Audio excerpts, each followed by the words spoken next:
80ാം സ്വാതന്ത്ര്യദിനാഘോഷത്തിൽ രാജ്യം. പ്രധാനമന്ത്രി നരേന്ദ്രമോദി ചെങ്കോട്ടയിൽ ദേശീയ പതാക ഉയർത്തി. 21 ഗൺ സല്യൂട്ടിന്റെ അകമ്പടിയോടെയാണ് പ്രധാനമന്ത്രി ദേശീയ പതാക ഉയർത്തിയത്. പതാക ഉയർത്തിയ ശേഷം പ്രധാനമന്ത്രി സല്യൂട്ട് സ്വീകരിച്ചു. ശനിയാഴ്ച നടന്ന സ്വാതന്ത്ര്യദിനാഘോഷത്തിന്റെ ഭാഗമായി വ്യോമസേനയുടെ 2 Mi-17 ഹെലികോപ്റ്ററിൽ നിന്ന് പുഷ്പവൃഷ്ടിയും നടന്നു. പതാക ഉയർത്തിയ ശേഷം പ്രധാനമന്ത്രി രാജ്യത്തെ അഭിസംബോധന ചെയ്ത് സംസാരിച്ചു. ത്രിവർണ ശോഭയിൽ രാജ്യം സ്വാതന്ത്ര്യദിനം ആഘോഷിക്കുമ്പോൾ നാടിന്റെ ഇന്നത്തെ അവസ്ഥയിലേക്ക് നാം എത്തിച്ചേർന്നത് എങ്ങനെയെന്നുകൂടി ഓർക്കേണ്ടതുണ്ട്. വീരദേശാഭിമാനികളുടെ ത്യാഗോജ്വലമായ പോരാട്ടങ്ങൾക്കൊടുവിൽ ലഭിച്ച സ്വാതന്ത്ര്യം നാം കാത്തു സൂക്ഷിക്കുക തന്നെ വേണം. സ്വാതന്ത്ര്യം എന്നാൽ കേവലം ബന്ധനത്തിൽ നിന്നുള്ള മോചനം മാത്രമല്ല, അഭിപ്രായങ്ങളും ആശയങ്ങളും ഉറക്കെ പറയാനുള്ള സ്വാതന്ത്ര്യം കൂടിയാണ്.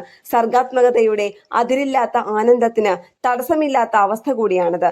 ആ സ്വാതന്ത്ര്യമാണ് അമൃത്. അതാണ് ഇനിയും വരും തലമുറകൾക്കായി കാത്തുവെക്കേണ്ടതും. ന്യൂസ് ഡെസ്ക് കേരള പ്രണാമം.